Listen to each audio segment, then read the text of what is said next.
கொழும்பில் அமைந்துள்ள வன்கோல் பேஸ் வணிக வளாகத்தில் விளையாடி உணவருந்தி மகிழ்ந்திட பிளேடியம் என்கின்ற பிரம்மாண்டமான பொழுதுபோக்கு உள்ளக அரங்கு வியாழக்கிழமை உத்தியோகபூர்வமாக திறந்து வைக்கப்பட்டது.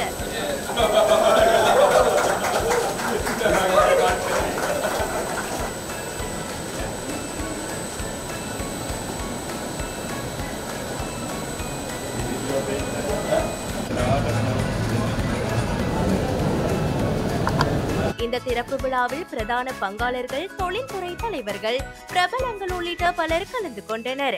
இதன் சிறப்பம்சமானது விளையாட்டு அம்சங்களை தவிர நிறுவனங்களின் நிகழ்வுகள், வெளியீட்டு விழாக்கள், தனியார் விருந்து பிரசாரங்கள், அமர்வுகள் போன்றவற்றையும் பிளேடியம் என்கிற ஒரே கூரையின் கீழ் நிகழ்த்தக்கூடிய வசதிகள் இங்கு காணப்படுவதால் அவ்வாறான நிகழ்வுகளிலும் பங்கேற்று சிறப்பான அனுபவங்களை பெற முடியும். இதன் மூலம் அனைத்து வயதினரும் குதூகலமான அனுபவங்களை பெற வாய்ப்பளிக்கப்படுகிறது.